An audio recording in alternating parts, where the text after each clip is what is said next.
Mangli Bangli Mangli ఒక side ఏమో micro finance వివాదం, ఇంకొకటి సాంగ్ లిరిక్స్లో వివాదం, ఇంకా గుళ్ళకెళ్ళి ఒక ప్రైవేట్ వీడియోలాగా షూట్ చేయడం, కాంట్రవర్సీస్ ఎక్కడికి వెళ్ళినా మంగ్లీ అనేటప్పటికీ కాంట్రవర్సీ అనేది పడుతుంది. కాంట్రవర్సీస్కి కేర్ ఆఫ్గా మారుతున్న మంగ్లీ మరి టాప్ 5 కాంట్రవర్సీస్ ఆఫ్ మంగ్లీ.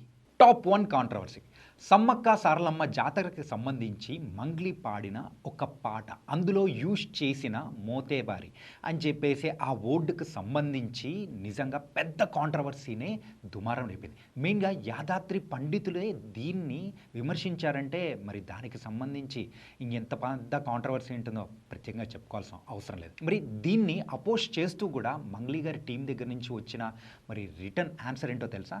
మేము రైమింగ్ కోసం యూజ్ చేసాము అని చెప్పేసి అన్నారు. మెయిన్గా భక్తి పాటల్లానే ఉండాలి, యూజ్ చేసే వర్డ్ ఏదైనా కానీ చాలా జాగ్రత్తగా ఉండాలి.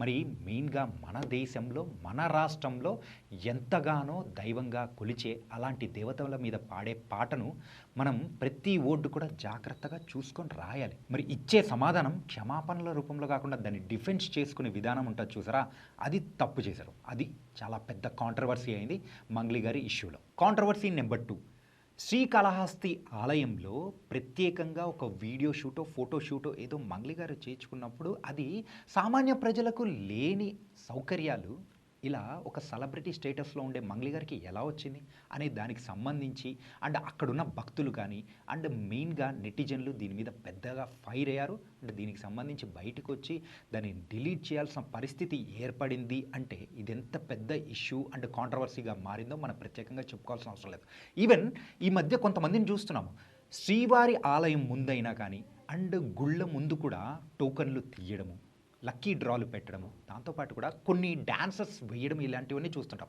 అలాంటి కోవలకే ఈ కాంట్రవర్సీ అనేది కూడా చెందుతుంది. దీనికి సంబంధించి ఆ రోజుల్లో పెద్ద రచ్చే అయింది.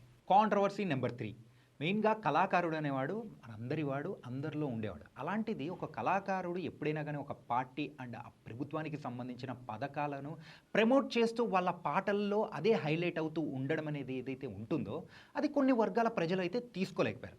ఇది మంగ్లీ గారు ప్రత్యేకంగా చేసింది. ఒకవేళ ప్రభుత్వం మారిపోయిందంటే ఖచ్చితంగా ఆ ఇంపాక్ట్ ఆ కళాకారుడు పైన ఖచ్చితంగా ఉంటుంది. ఈవెన్ మన తెలుగు ఇండస్ట్రీలోనే బోల్డ్ ఎంతమందిని చూసాం ఆ పార్టీలో జాయిన్ అయ్యి మెయిన్గా అందులో వాళ్ళు ప్రచారం చేయడము అది వేరే ఎత్తు, కానీ వాళ్ళు ఆ ప్రచారం అనేది కూడా ఆ ముసుగులో ఈ పాటల్ని కూడా ప్రమోట్ చేయడం ఏదైతే ఉంటుందో అది నిజంగా పెద్ద కాంట్రవర్సీకే దుమారం తీసింది. దీంతో మంగ్లీ మెయిన్గా ఒక వర్గం నుంచి దూరం అయిపోయి ఒక వర్గం మనిషే అని ఒక ముద్ర పడడంతో సినిమా అవకాశాలు అండ్ పాటల అవకాశాలు తగ్గిపోయిన దాఖలాలు కూడా చాలా వరకే చూసాం.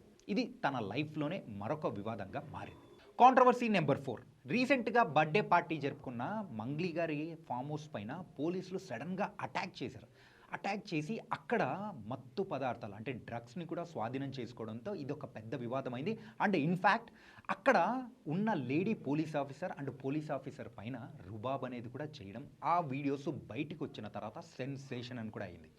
పోలీసులు వాళ్ళ అధికారానికి తగ్గట్టు వాళ్ళకు వచ్చిన ఇన్ఫర్మేషన్ తగ్గట్టు వెళ్ళారు అండ్ చెక్ చేశారు. చెక్ చేయనిస్తే బాగుంటుంది, కానీ అక్కడ మత్తు పదార్థాలు ఉన్నాయి, సేవిస్తున్నారని చెప్పేసి అక్కడ మంగ్లీ చేసిన రచ్చ అంతా ఇంత కాదు. దానితో మరి ప్రజలందరూ కూడా మంగ్లీ పైన ఒక నెగిటివ్ ఇంపాక్ట్ వచ్చేలా అయింది. ఇప్పటి వరకు చూసిన వివాదాలు ఒక ఎత్తు అయితే ఈ 4th వివాదం మెయిన్గా డ్రగ్స్ కన్జప్షన్ ఆ వివాదం ఏదైతే ఉందో దాంతో కంప్లీట్గా ఒక నెగిటివ్గా మంగ్లీ మారిపోయిన సందర్భాలు కూడా చూసాం. ఆవిడ పాటలు మెయిన్గా మిలియన్ వ్యూస్ వెళ్తుంది ఓకే, కానీ క్యారెక్టర్ అనేది కూడా ఇంపార్టెంట్. మెయిన్గా అంత ఫేమ్ తెచ్చుకున్న తర్వాత ఎంతోమంది మనల్ని ఫాలో అయ్యే వాళ్ళు కూడా ఉంటారు. మనం చాలామందికి ఇన్స్పిరేషన్గా ఉండాలి. అలా ఇన్స్పిరేషన్గా ఉండే ఒక పర్సన్ ఇలా చేస్తుంది అని అంటే మరి వాళ్ళ ఫాలోవర్స్ ఏం చేస్తారో మనందరికీ తెలుసు కదా.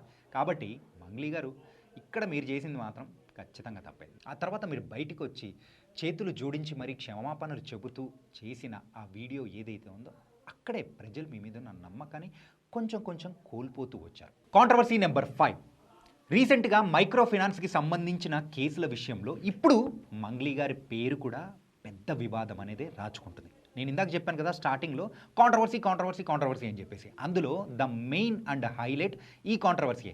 కొన్ని 100 కోట్లు సామాన్య ప్రజల యొక్క 100 కోట్లు మరి తీసుకొని అధిక వడ్డీ ఇస్తామని చెప్పేసి వాళ్ళ దగ్గర నుంచి తీసుకున్న తర్వాత ఆ డబ్బులు ఇవ్వక అండ్ ఆ బాధితులందరూ కూడా ఒక లాయర్ని అప్రోచ్ అయ్యి పోలీస్ స్టేషన్లో కేసు అనేది కూడా పెట్టారు. దానికి సంబంధించిన కేసే ఇప్పుడు తన లైఫ్లోనే ఒక బిగ్ రిమార్క్గా కాబోతుందా అంటే అవుననే అనిపిస్తుంది. ఎందుకంటే అక్కడున్న బాధితులు వాళ్ళ మాటలు వింటూ ఉంటే మేము 30 లక్షలు ఇచ్చాము, 60 లక్షలు ఇచ్చాము, దీంట్లో మంగ్లీ గారు ఇన్వాల్వ్ అయ్యారు, మంగ్లీ గారి ఇంటికి వెళ్ళి ఇచ్చాము, కోకాపేటలో ఉంటుంది ఆ ఇల్లు అని చెప్పేసి వాళ్ళ తమ్ముడు ఇన్వాల్వ్ అయ్యాడు. అండ్ దీంతో పాటు కూడా మంగ్లీకి సంబంధించిన కొంతమంది ఇందులో ఇన్వాల్వ్ అయ్యారు. అండ్ ఆవిడ పాత్ర ఉందో లేదో అనేది మనం ఇక్కడ జడ్జిమెంట్ ఇవ్వడానికి మాత్రం రాలేదు. ఈ ఇష్యూ ఎప్పుడైతే బయటికి వచ్చిందో అప్పటి నుంచి మంగ్లీ గారి మీద నెగిటివిటీ అనేది కూడా పెరిగింది. ఇప్పటి వరకు చేసింది పర్సనల్గా అండ్ వేరే వేరే రకంగా ఉన్నా కానీ ప్రజల డబ్బు విషయంలో ఆవిడ ఇన్వాల్వ్ అయ్యారు అని చెప్పి తెలిసిన తర్వాత ఖచ్చితంగా ప్రజల్లో ఆవిడ ఆదరణ తగ్గుతుంది. ఇలాంటి వాటితో కాంట్రవర్సీస్కి కేర్ ఆఫ్ అడ్రస్ మంగ్లీ అన్నట్టు అర్థమైపోయింది.